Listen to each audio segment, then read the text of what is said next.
Sometimes the best stories in golf aren't found on tour. You'll find them at the back of the range. And here's your host, Ben Adelberg. Welcome to the Back of the Range Golf Podcast. I am your host, Ben Adelberg. This is episode 109. Yes, I know I left you without an episode to listen to last week, but I figured with Christmas, Hanukkah, and Kwanzaa all overlapping a bit, everyone was probably busy and wouldn't notice. But we're back. We're going to close out the year with a great episode and then get right back to it in 2020 for more guests. Still hard to believe that this podcast will celebrate its second birthday on January 3rd, but yes, that day is rapidly approaching. We're going to get into this episode relatively quickly because it's a lengthy one. It's a great one, but it is a lengthy one filled with great stories from a guest that I'm excited to finally get on the podcast. I have several announcements about 2020 and also some information on the future of this podcast to share with you, but I'll do that in the upcoming weeks. Rest assured, I'm not going anywhere. Still going to bring you interesting guests each and every week, but we're going to switch it up a little bit and see if we can expand on the type of guests that you've heard from in the past. We're still going to have some amazing collegiate players and amateurs, and I hope you all will continue to support the podcast. As always, please share these episodes with friends and family that would enjoy the back of the range. You already know that we're on Facebook, Twitter, and Instagram. Every episode is available in Apple Podcasts and Spotify. Merch is available on the website. In fact, to make it easy, just go to thebackoftherange.com. So our final guest of 2019 is Brad Tilley from Easton, Connecticut. When I speak with listeners and ask what kind of guest you'd want to have on the podcast, I always hear, I want more mid-ams and I want more mini-tour pros. Well, Brad falls into both of those categories. He played collegiately at the University of Virginia, and then he embarked on a professional career where he set up shop down here in South Florida. Remarkably, he was able to play and practice at clubs like Bear Lakes and Medalist, where he shared the same practice facilities as some of the best players in the world. Once he regained his amateur status back, it wasn't long before he found himself competing at the national level. In fact, Brad played in the 2018 U.S. Amateur at Pebble Beach 17 years after his first U.S. Am appearance at East Lake in 2001. So, tons of great stories in this episode with a great twist at the end, so had a lot of fun with this one. Let's get started, and let's close out 2019 in style. Brad, welcome to the Back of the Range. How are you? I'm great. Thanks for having me on, and excited for the chat. Absolutely. Well, you know, we've hit so many great mid-ams. We've hit so many great senior ams throughout the country, and just it's incredible how the list just keeps growing and growing. You think you have hit almost everyone, and then you really haven't, because there's just no shortage of amazing amateurs around the country. So did you know you're on that list? Did I just surprise you there? I'm glad I'm on the list. I feel honored after we connected and I went through all your past podcasts. It's a list I'm honored to be on and proud to be on. So I appreciate being part of that. And I think you're dead on there when you talk about the depth in golf right now, whether it be amateur, mid-amateur, junior, college, and even mini tours and developmental tours and PGA Tour. It's just golf's in a great place right now. Yeah. Well, and you've had your share of experiences on just about every single level, as far as, amateur and then professional, now back to amateur. We always kind of hit on the start of a player's career, how they get into the game of golf. But I wanted to try something a little bit different with your episode, just to kind of give some of the listeners an idea of what kind of stories you're going to be able to share in this episode. This is going to be pretty unique. So we'll give the backstory of this and how it actually came to be, but let's go right out of the box and explain to me how bad of a heckler Michael Jordan is on the golf course. He is everything that you would expect.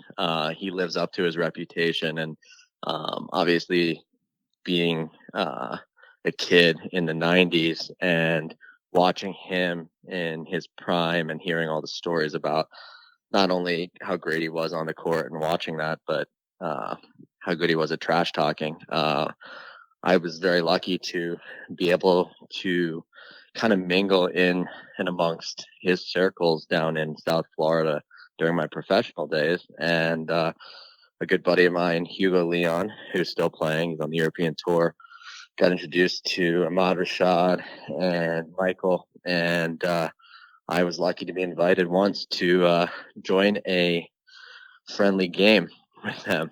And the way you're telling this story is friendly is very subjective, actually.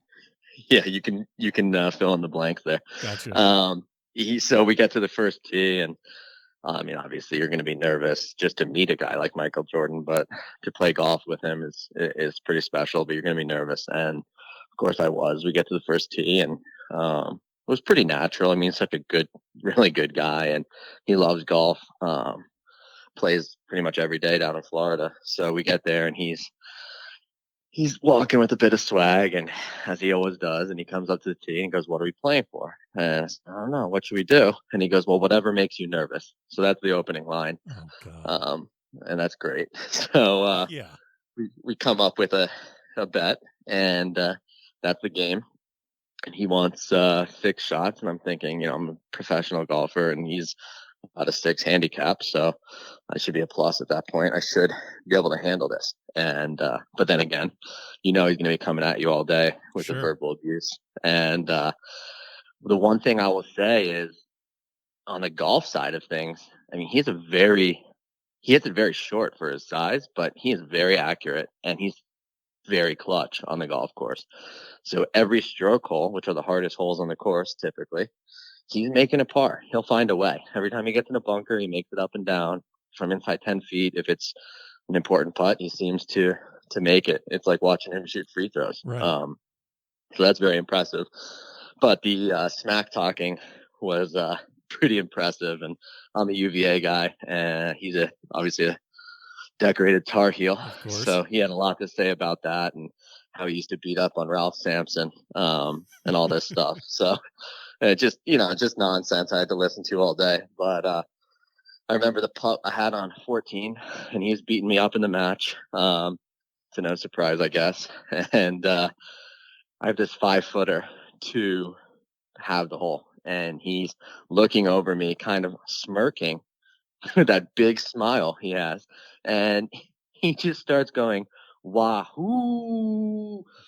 And obviously Virginia Wahoos, and he's over there taunting me as I'm hitting this 5-foot putt. He's already beaten me up enough. He doesn't need to do that. And fortunately, I found a way to squeak that putt in and have the hole. He ultimately won the match, but yeah, great smack talker, great clutch player, and I mean, it was just awesome to be in his circle for a day and meet him and play around a golf with him. Yeah, it's crazy to think that his first thing on the tee is whatever amount of money makes you nervous. I always kind of find that interesting when you have. I mean, look, I don't know what your bankroll is, but let's just say it's not what Michael Jordan's bankroll is, which is obviously that's pretty. I don't think anyone's bankroll is at that level. I mean, what do you do? Like, what number do you set? And also, that the number most likely doesn't mean much to him. I guess that just goes to his level of competitiveness, where really it's not money. He just likes the juice and the action and the stress and the trash talking. So the money really isn't a thing with him. No, we could have played for the tees in our pocket, and he would have thought it was pretty cool. Yeah. He's an ultra competitive guy, and for me, honestly, I mean, obviously my bankroll at the time, I'm a struggling mini tour player or whatever you want to call it. I think I was on the Canadian tour at the time, and it wasn't, for me, it wasn't really about the money. I mean, of course, if he came up with a huge number, I just can't afford that, right? Well, look, I mean, there's PGA Tour players that don't have that bankroll. So it's really, that's what I'm getting at. The bankroll is like, like I said, it just goes to his level of, you're just not going to beat me. And I'm going to make sure that doesn't happen.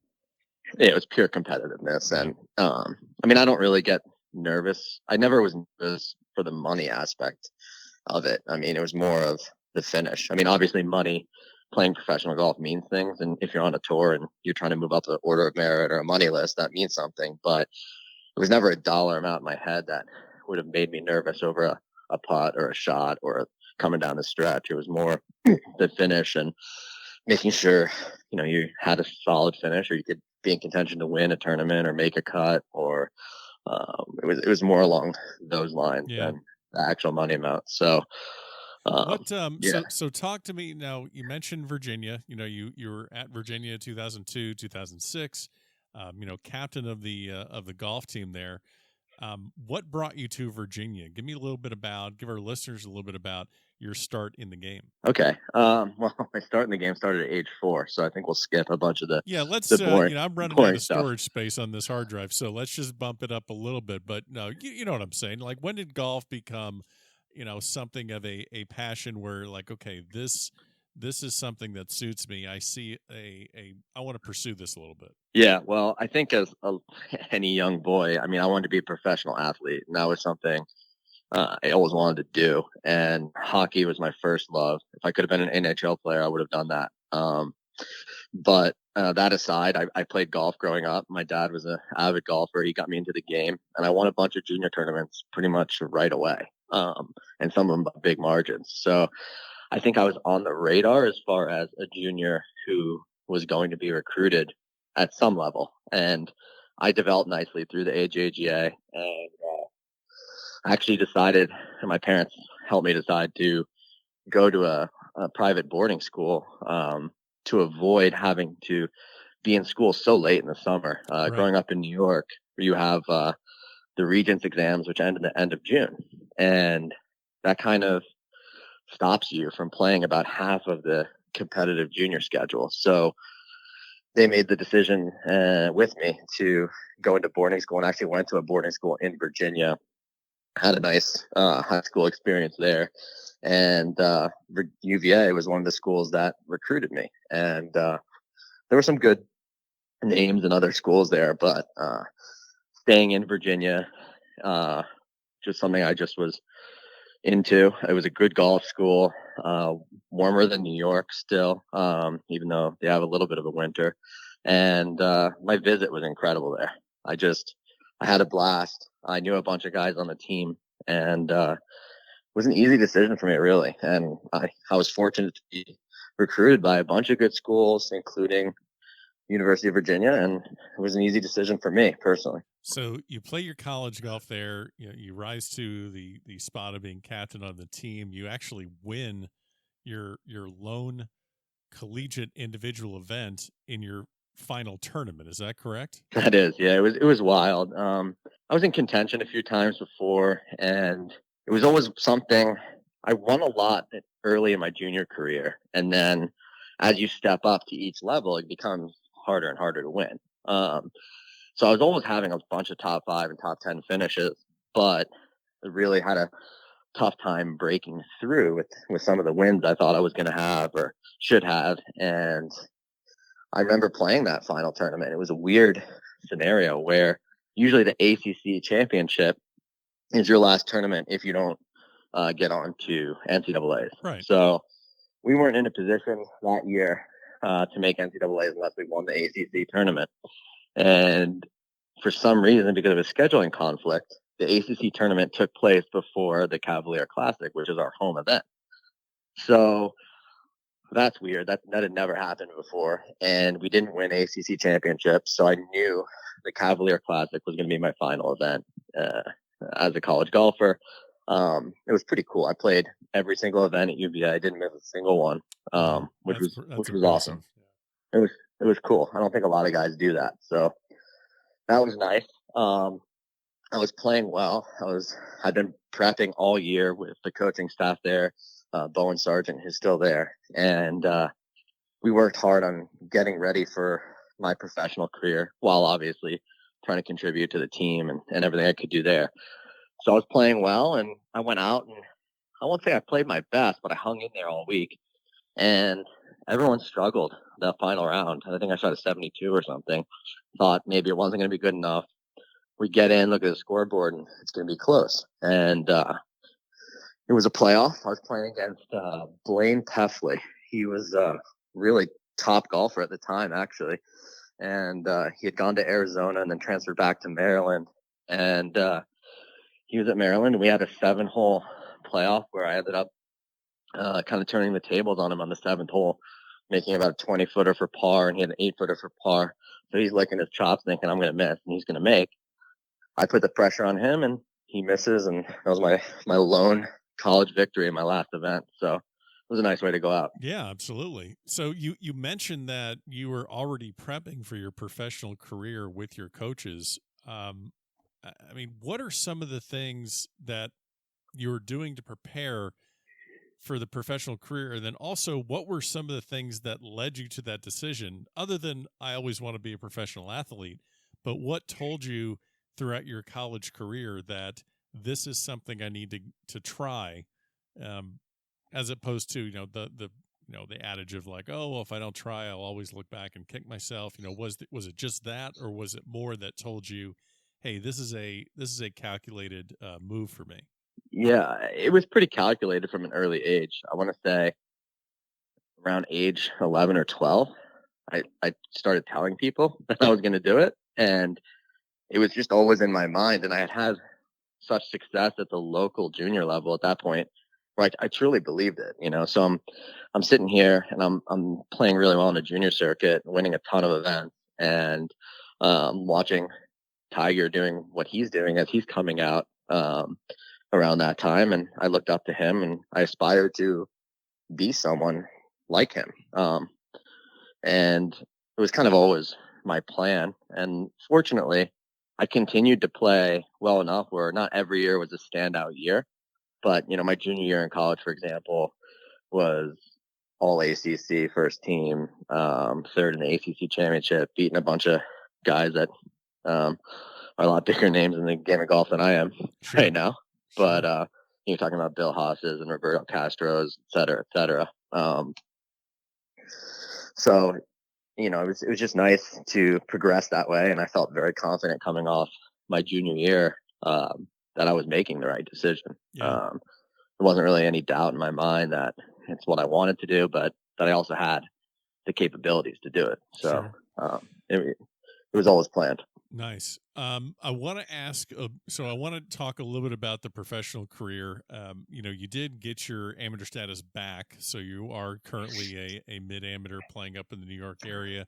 But I want to ask you about the U.S. Amateur. So you play in 3 of them before you turned pro. You played at Eastlake in 01, Wingfoot in 04, and Marion 05. And, anytime I see someone's resume with back-to-back qualifications for the U.S. Amateur, that's another level, because it's so hard to get into a U.S. Am and then do it 2 years in a row. And then what's interesting is that you get into the 2018 U.S. Am after you get your status back at Pebble Beach. So your best finish in a U.S. Amateur is round of 32. That's, making match play, winning one match, then being bounced. So I want to ask you, between 2005 at Marion and 2018 at Pebble Beach, this is 13 years. I mean, this is from Eduardo Molinari to Victor Hovland. What are some of your USAM memories from college and also from recently playing it?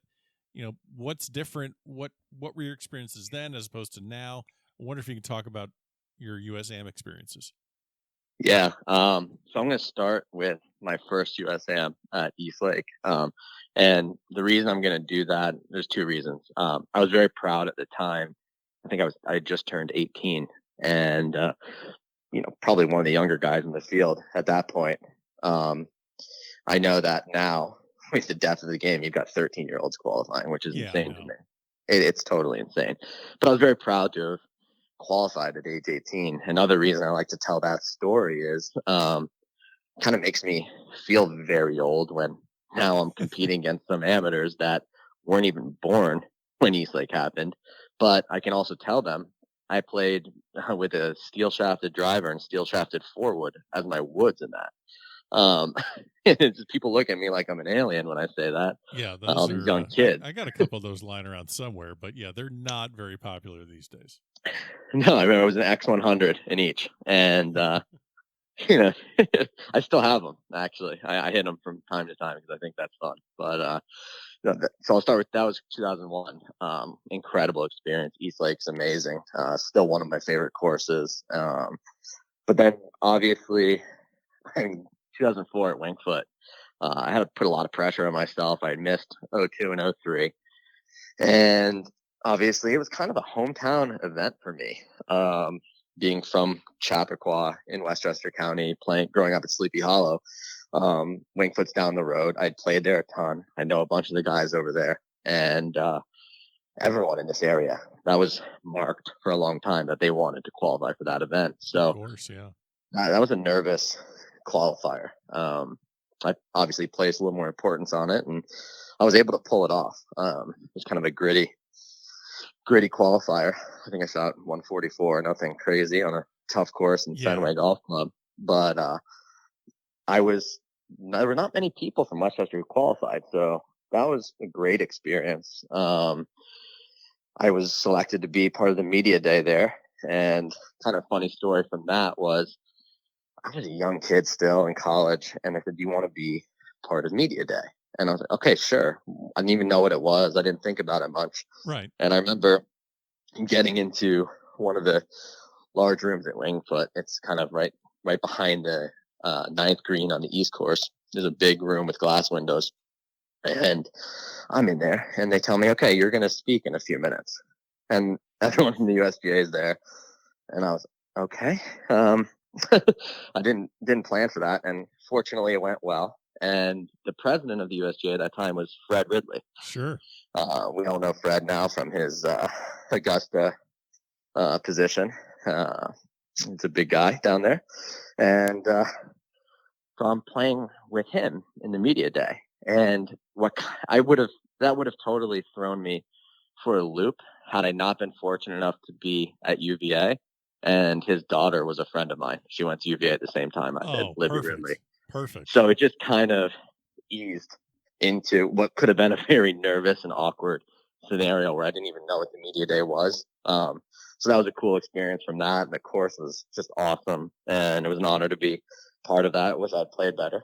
And then the following year in 2005, had a great qualifier into Marion. Almost didn't have the chance to get into that. They had put the cut rule in the qualifier where if you shoot a bad first round, you get cut from playing the second round of the qualifier. Really? So I shot, yeah. And I shot 75 in the first round of the qualifier. I think it was Pine Hollow in Long Island. And it was not a good round. And I get out there and I'm nowhere near qualifying. And got a little windy in the afternoon. And I shot 65 in the afternoon and actually became medalist. So that was a pretty interesting way to qualify.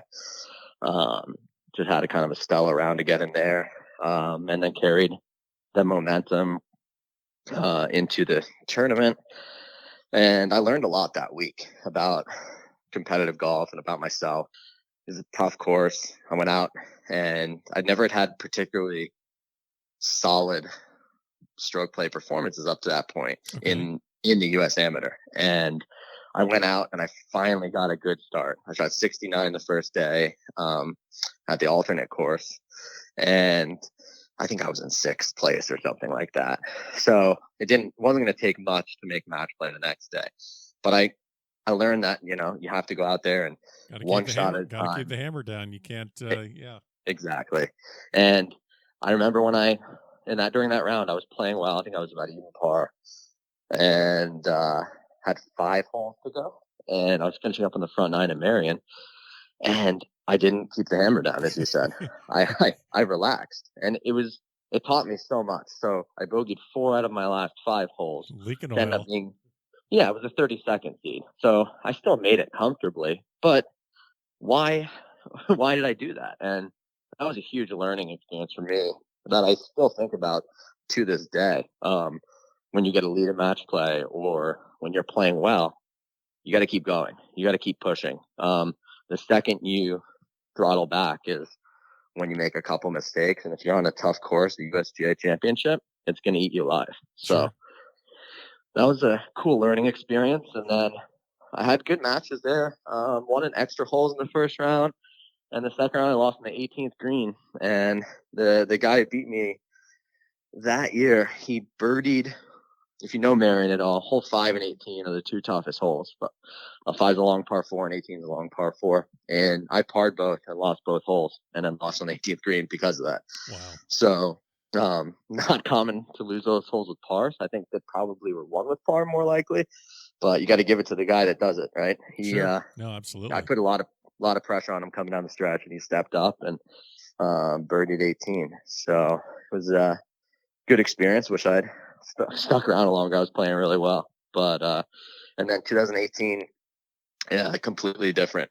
So I got my amateur stats back in the summer of 2016, and started playing tournaments again in the spring of 2017. And I hadn't played golf essentially for 3 years at that point, and obviously had some cobwebs to shake off, and they came off. But the beginning of that year was a little interesting. But you're also trying to, but you're going into the 2018 USAM in a completely different mindset, or are you? Is it more of a social thing? Are you feeling a little bit out of place, or how are you approaching this one differently than maybe 2005 or 2004?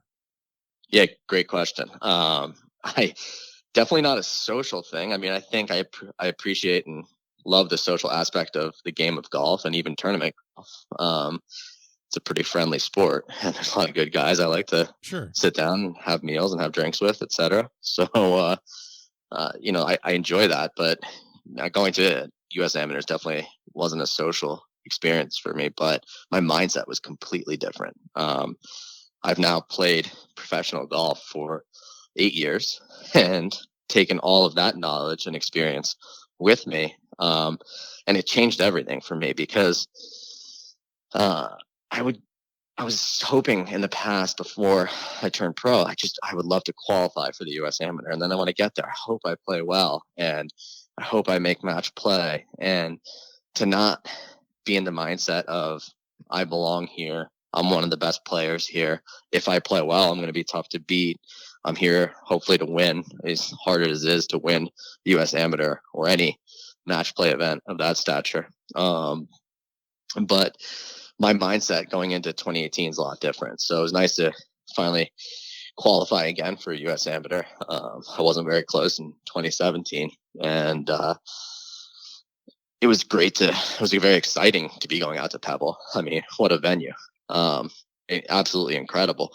But when I got there, I wasn't overwhelmed. I wasn't taken aback by, wow, you're playing Pebble Beach, or wow, you're playing a U.S. Amateur. Those feelings are all inside, but I was much more able to understand those feelings and put them in the right place and cope with what I had to do. I mean, there's a job at hand. The nice thing for me, being a reinstated mid-amateur, I don't always get to practice very much. So when I go to a USGA event, I get there. You're there. It's like golf camp, right? It is, really. I mean, I get there. So I got there, I think the practice rounds were Saturday, Sunday. I got there Thursday night. I hit balls on Friday, kind of hung out and relaxed. And then I played 2 full practice rounds where I could practice a little bit those days, not too much, because you don't want to get burnout. So now I always tell people I'm pretty dangerous if I can play 2 or 3 days in a row. I start getting in the groove again. Much better than once a week. And then you get to the range and you're trying to find it. So I got out there, and my experience definitely is the reason I made match play there, because I didn't play great. I didn't play poorly, but I just managed the course so well, and I managed my emotions so well, and I wasn't overwhelmed with the moment. And I could have easily been if it wasn't for all the experience of the past U.S. Amateur, the college career, the professional golf. And I think being older helped me. And there's a lot of young guns in that field, I mean, who are going to go on to win majors and tons of PGA Tour events. But although they're the best talent out there in amateur golf, they don't have all the experience. Right. And it would have been easy to be overwhelmed stepping on, for me, the first tee.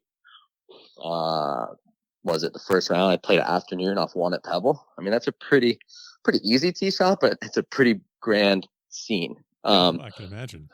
It's a big deal. It's a little claustrophobic with the people watching there. It's a tiny tee box, and you're only hitting a 3-iron, but it's not the easiest shot in the world to start the tournament. And I went out and I birdied the first hole, and then kind of managed my game. The second day at Spyglass, I think I had 1 birdie and 2 bogeys, and just kind of hung in there for a 73 on a tough scoring day where Spyglass was eating people up, and kind of cruised into match play. Didn't have a great seed. but I was just much more able to understand what I needed to do and not get overwhelmed going into 2018 for sure. Well, I want to kind of give listeners an idea of what your professional career was like before you got your status back and really became more of a, kind of fell into the mid amateur role. I know you're playing a lot of the events up there in the Med and the New York State Golf Association, so I want to talk about that as well. So let's backtrack just a little bit. You're done with UVA, you win your last tournament, you turn pro. Virginia isn't, I guess, a bastion of golf as far as like, chasing after a professional career. That doesn't sound like the best place to kind of set up a home base where you can practice a lot and you have great weather and great opportunities and games and things like that. So talk to me about, where did you start your professional career? How did you start your professional career? Walk us through that a little bit. Yeah, for sure. So I started planning for that, I think, in January when I still had a semester left of school, and a lot of golf tournaments ahead of me for the UVA team. But I started, mapping out what the following year and a half was going to look like. Where am I going to live? What tours am I going to play? What's the plan? So, fortunately enough, we had a bunch of good talent coming out of UVA, and they all set up shop in the West Palm Beach area. And Okay. I wanted to go somewhere where I knew someone and knew people. So I headed down that way, found an apartment to rent, and was able to join Bear Lakes, where a couple of the other guys were. And at least I had the guys. It was like was it 4 or 5, maybe more, maybe 6 captains of the UVA golf team in a row all turned pro. Oh, wow. So, you got from 01, it was probably Driscoll, 02 Marino, and on, where we're all down there living in that area. Most of them were members of Bear Lake. So I had a community and a kind of friendly support system automatically by moving there. So I decided to do that, and I graduated in 2006. So at that time, it was the Grey Goose Gateway Tour, which was the Golden Bear Tour, right? It changed names a few times, but that was huge, and the money was good. So yeah, they had the Winter Series, Spring Series, and Summer Series. I think you could play 41 events if you signed up for them all, and you qualified for the Tour Championships. So not only was West Palm a logical place to end up with the friends I had and the support system I would have there, but also there was a tour that I could stay at home and develop my game on. And then there's a bunch of Q school in Florida. So it kind of fit naturally. It was a very quick decision and easy decision to head to South Florida, and the weather's perfect there all year. Yeah. Little hot in the summer, but you can play golf pretty much every day, and no shortage of games and competition and tournaments to play. So that's how I ended up there. Now, was that at that time, were you just all in the same boat, just playing Gateway and Golden Bear and all the kind of developmental tours? Was that what the scene was like for you around South Florida? Because now it seems like the Jupiter area, you got Tiger, Ricky, Rory. We can go down the line of all these guys that are on tour just hanging around. So I'm just curious, like, you're, at a bar or, the supermarket, and you're food shopping or grabbing a beer, and someone asks you what you do for a living, and you say professional golfer. Are they all they're thinking that you're on the same level as Tiger, Ricky, Rory? Or obviously, Ricky and Roy aren't around at that time, but what was it like to live in the area when you say professional golfer, maybe people have the assumption that, oh, yeah, you're on TV with all the rest of them, but you're not at that level. Depends who you talk to, really.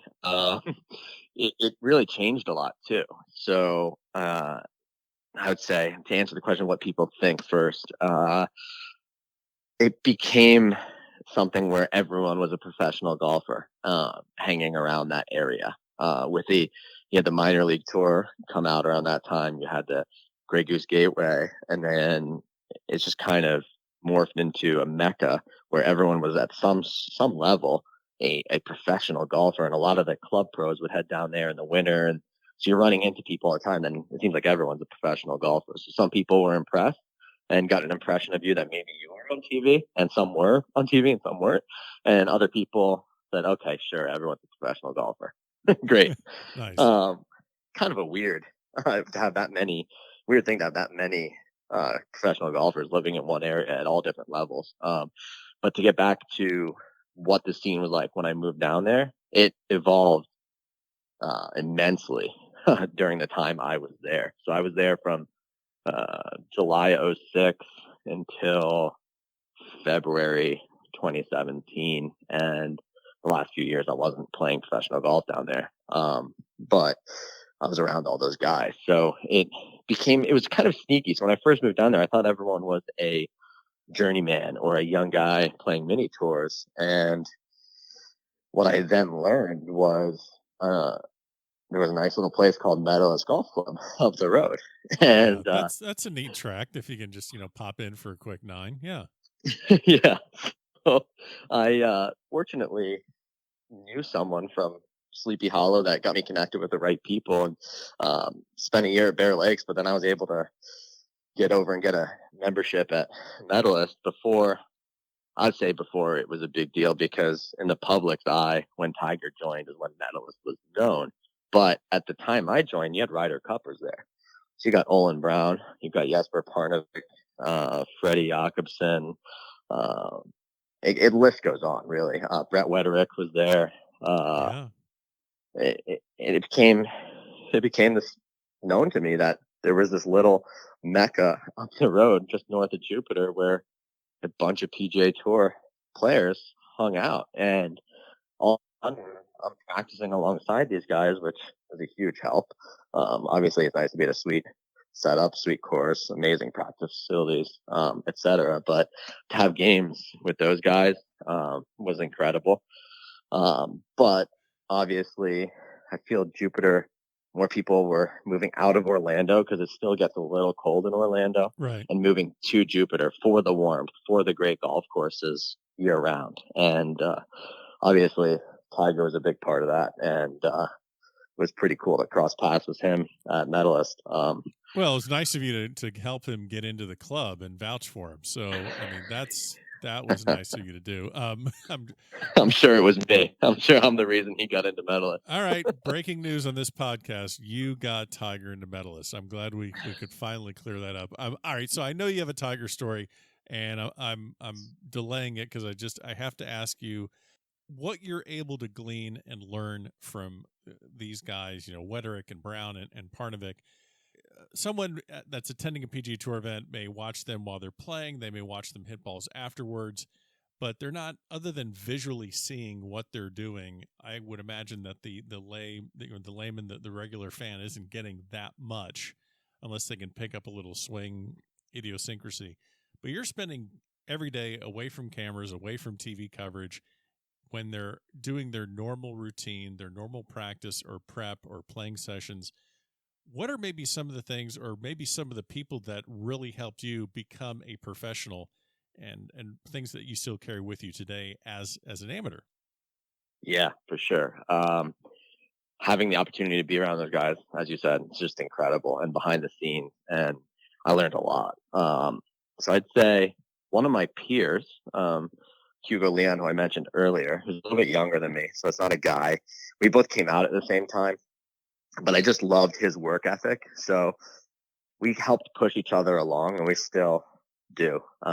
He helps me as an amateur golfer, and surprisingly, somehow I can still keep an eye on him and help him in his pursuit of getting into the top of the game. I mean, he's a European Tour player, so he's pretty much there. But he was my peer who I would say had the most influence on me, and we traveled together. We spent our first year in Canada together in 2009.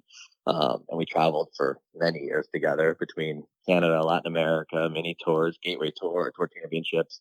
We were always buddies and roommates, and practiced together at Medalist. He is one guy I got into Medalist. So there you go. There is one. Fine. Fine. Hugo and Tiger, the connection. We figured it out. So he was my peer, but as far as like the big name, Richard S. Johnson, he's a PGA Tour champion from Sweden, and he helped me a lot too. And not that other people didn't, but he was always kind of taking guys under his wing. He's one of the great guys out there. He invited us to dinners. He would talk to us about what's going well, what's not going well. And we'd play a ton of matches against him. And he always pushed us to be tough, stick with it, grind it out. And he's a bulldog. He works harder than most people. He probably doubles some of the work of some of the guys who are even on the PGA Tour. He grinds on a short game. And when you're around people like that, you realize if you were to get complacent or to get lazy or get a bad attitude, and you look over and the guy next to you, he's got a better attitude and he's working harder, it kind of pulls you right up out of whatever rut you're in and shows you, this is what I need to be doing.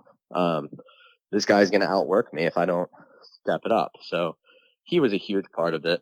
And Jesper was great to us. A lot of dinners at his house too, and a lot of he liked to play matches and gamble and stuff like that. Sure. So we had some really nice matches where talking about a 5-time PGA Tour champion, I believe, and a Ryder Cupper, and just a great golfer. Play matches against someone like that, and he would push pretty hard. Very competitive guy. So those were learning experiences. And then Olin Brown is one of the biggest class acts out there.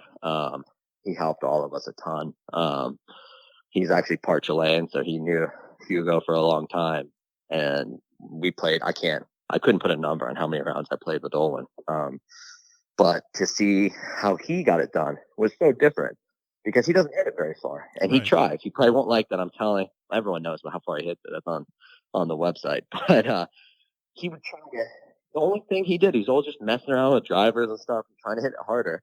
But if you just watch the guy, he's the most consistent golfer I've ever been around. He rarely missed the center of the fairway by 5 yards, let alone miss the fairway. And one of the most amazing things about him was, Meadows is a very windy place, and it's a tough, long golf course. So he's having 5 woods into some par 4s where we're hitting 8 irons in, and he's hitting his 5 woods to 8 feet, and we're hitting our 8 irons to 15 feet, and he's laughing at us, and he's making birdies on us, and he's kicking our butt. So to see someone approach the game in a completely different way, have that level of consistency and grit and accuracy with 5 woods, for example, it's uncanny, and definitely another learning experience. You don't necessarily need to hit it 400 yards, even though that's all anyone talks about. There's other ways to get it done. So those were guys I learned a ton from. Well, Olin Brown's, he's a guy, I'm just looking this up because if I remember correctly, he won. Yeah, he won the U.S. Senior Open in 2011. This guy, won a major. He won a senior major, and that just makes perfect sense because a course like that, and also just USGA setup, you got to hit it straight. But I think it's interesting how you're not just rattling off names of pros; they're very different pros. They're not just it's a bunch of mini tour guys, but you're talking about Olin Brown and Jesper and all these different names that approach the game from different decades, different styles of play. So I'm guessing that had to be very important with your education when you're starting off thinking, okay, do I have to just bomb the hell out of it all the time? Well, maybe not. Yeah, totally. It was great to be around so many great champions from different decades and who play the game completely differently. And when people, if anyone wants my advice, which is very rare, but when they do, I tell them the best thing they can do is to put away all the notions of what a swing needs to look like or how you need to hit the ball, and just go to a PGA Tour event and sit on one tee where they're going to hit drivers off the tee or they're hitting into a par 3, and just look at the swings. Don't look at the shots. Look at the swings and just analyze what you think you see. And what you end up seeing is everyone goes about it completely differently. Yeah. You don't need a TrackMan there to say these are the numbers. TrackMan's very helpful. It's awesome. But when you can sit there and just with your eyes, you see no swing looks the same really. There's some guys that fall more in the middle, and then there's a bunch of weird stuff going on out there, and they all get it done. So there's obviously a lot of ways to approach the game, and I'm not a big fan of all the talk about how far everyone hits it and how that's portrayed. Really, I don't know if it's even real. Yeah. Well, I mean, especially on PGA Tour courses where, you get so much more for run out than maybe at everyone else's course. So, they could carry it 270 and have it end up being 310. For sure. Yeah. So, you mentioned being around these guys, so we can't just talk shop the entire time. If you got invited over to one of these guys' houses for dinner and maybe a glass of wine, what was going to be the most dangerous evening where that glass of wine turns into a couple bottles of wine? Jesper Parnevik. Okay. 2 words. Jesper Parnevik. Jesper Parnevik. Okay, so you get an invite to his place. Tomorrow morning you're not teeing it up at 7:08. Oh, I was still teeing up at 7:08, but you just felt a little different on the first tee. Okay. But you're in for a night. I mean, you got to strap up, and it's a good thing that they have Uber, right? I mean, I think you could just kind of weave around the internal roads of gated communities. I don't even think the law applies to any sort of safe driving techniques there. That's not even safe for me to say. I'll cut that out. That's not right. All right. So don't drive drunk. Anyway, all right. So give me I'm not asking you to throw anyone under the bus, but at least give me at least a little taste of what a night at the Parnevik household when the wine starts getting going, like who's around? I mean, is I think you mentioned some other guys. I mean, Nicky Price has got to be at that level too. Yeah. Price was there a bunch. And his caddy was there a bunch. Jesper's caddy is there a bunch. Got Richard Johnson and Jesper are best buddies who live. I mean, you could hit a 5-iron between their houses at the time. So there was always a scene. And a lot of the young guys, like Will McKenzie, would hang out over there. I'm forgetting a million people. But needless to say, the dinner parties were full of people you would recognize from TV, which was cool. Took me a few dinners to get comfortable. Oh, I can imagine you're at one of those dinners. You're like, you're making sure you're using the right fork and don't spill anything. Well, he's pretty laid back, but it's always tough when you're trying to make it. I hadn't been on at that time was the web.com tour. And these guys have won out there or they're on the PGA tour, the place I'm trying to get. And their stories and mine are a little bit different. So I think that was what it took me to get over. But then you realize it's not all about shop. It's not all about golf. We went over there and we had a good time, and we talked about other stuff. And I'd say the cool part was, eating dinner with Nick Price is very cool, right? And as is Jesper. But Jesper, there's a lot of people don't know about Jesper. He's very smart. I wouldn't want to guess what his IQ is, but it's a large number. And he's also knows magic, which I didn't know. Okay. So he's like card tricks and all this stuff. And he's pretty witty. He likes to prod a little bit. And one of his specialties is he is a guy that you don't know if he's testing you or messing with you all the time unless you know him.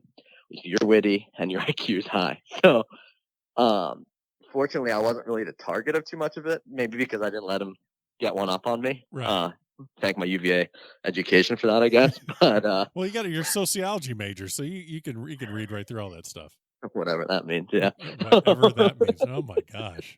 So, but it was fun to watch him. We'd crack a few bottles of wine, and as those would flow, we would get some interesting scenes where he was prodding at people, and they would either get it or not get it, and that was always entertaining. And the conversations were always great. I mean, his wife Mia is fantastic as far as being supportive and making everyone feel welcome and keeping Jesper in line. So it was always fun to be that. And those conversations, I mean, they lasted.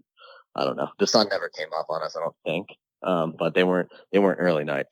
So clearly, when you're off the clock and you want to have a good time, just you swing on over to the Parnevik house, and there's always a good adventure there waiting for you. But you mentioned something about Canada. One of the previous guests on the podcast here was Dan McCarthy, who from the professional ranks. He was a previous guest. He is won last season in Savannah on the Corn Ferry Tour. He had that incredible season on the Canadian Tour. I believe it was back in 2016. But you traveled with him for an entire season. And I just love hearing stories about traveling on the developmental tours or the, whatever you want to call it, AAA, Webb, Corn Ferry. What is it like traveling through Canada to play golf? Yeah, it was awesome.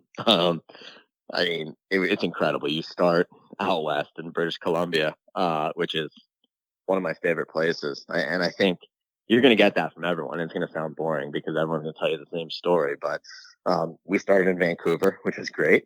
And then we went to Victoria, which is on Vancouver Island. And that, to me, I mean, I could move there. It's amazing. It's beautiful. The town is incredible. It's got great food, great bars, great people, and the golf is great. So I don't know what else you could ask for. And they really run the tournament so well in Canada. So I was lucky enough to play it as the Canadian Tour, starting in 2009 was the first year I qualified for that. And then I played at PGA Tour Canada after the PGA Tour came in. And I don't know if that's a partnership or bought it or how that played out. But I saw both sides of it, and both were run incredibly professionally. It was my first taste of a true big tour feel. So from the golf standpoint, you've got courtesy cars taking you places. You've got a bunch of spectators, and the stuff that a miniature version of what you would see at the PGA Tour level. And you have to understand that Canada is a very proud country, and their tour is great. So that's their PGA Tour. Not that they're not PGA Tour fans, but if their town has an event, they're coming out and they're going to be loud and they're going to have a good time. We had many pro-ams that we played. I mean, I think in Montreal, there were 9 pro-ams you could sign up for to play.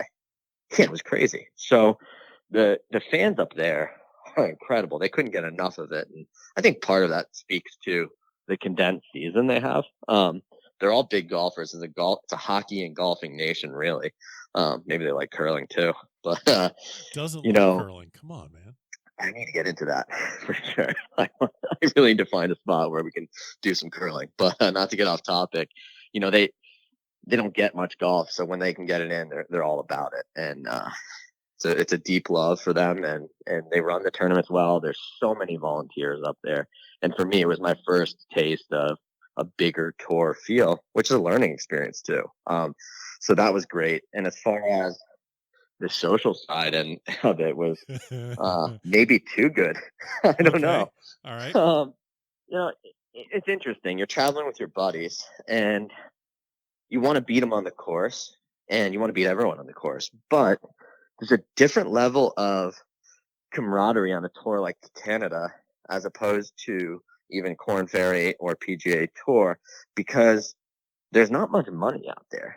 So all of a sudden you're looking for good deals. You're splitting rooms, you're splitting cabs. And in doing that, you get a lot closer with the guys you're traveling with. And obviously you choose to travel with your buddies. So I traveled with Hugo Leon and Danny McCarthy in 2009. And, we eat dinner together every night. When we were going out for drinks, we were going out for drinks together. We were practicing together. Our practice rounds, we played them all together. We would come up with a plan for the course together, even though ours varied a little bit because Hugo hits it 10 miles and don't.